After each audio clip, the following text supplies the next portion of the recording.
Rowdy Nagendran உடலை பிரேத பரிசோதனை செய்ய உத்தரவு பிறப்பிக்கப்பட்டிருக்கிறது. நாகேந்திரனை ஸ்லோ பாய்சன் கொடுத்து காவல்துறை கொலை செய்துவிட்டதாக அவரது மனைவி குற்றம் சாட்டியிருக்கிறார். முன்னாள் பகுஜன் சமாஜ் கட்சியின் மாநில தலைவர் ஆம்ஸ்ட்ராங் கொலை வழக்கில் A1 குற்றவாளியான நாகேந்திரன் நேற்று மாரடைப்பால் மரணமடைந்ததாக கூறப்பட்டது. இந்த நிலையில் அவரது உடலை பிரேத பரிசோதனை செய்ய உத்தரவு பிறப்பிக்கப்பட்டிருக்கிறது. விவரங்களை செய்தியாளர் சுரேஷ் வழங்கிட கேட்கலாம். சுரேஷ், வணக்கம். தற்போது ரவுடி நாகேந்திரன் மனைவியின் குற்றச்சாட்டு என்ன நடவடிக்கை மேற்கொள்ளப்பட்டிருக்கிறது? வணக்கம். பகுஜன் சமாஜ் கட்சியின் தமிழக தலைவராக இருந்த ஆம்ஸ்ட்ராங் கொலை செய்யப்பட்ட வழக்கில் முதல் எதிரியாக கைது செய்யப்பட்டிருந்த ரவுடி நாகேந்திரன் கல்லீரல் பாதிப்பு காரணமாக சென்னை ஸ்டான்லி மருத்துவமனையில் சிகிச்சை செய்து பெற்று வந்தார்.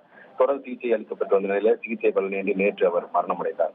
இந்த நிலையில் தன்னுடைய கணவரை விஷம் வைத்து காவல்துறை கொண்டுவிட்டதாக கூறி அவருடைய உடலை தங்கள் தரப்பு மருத்துவர் முன்னிலையில் பிரேத பரிசோதனை செய்ய உத்தரவிட வேண்டும் என்ற கோரிக்கையுடன் நாகேந்திரனின் மனைவி விசாலாட்சி சென்னை உயர்நீதிமன்றத்தில் மனு தாக்கல் செய்திருந்தார்.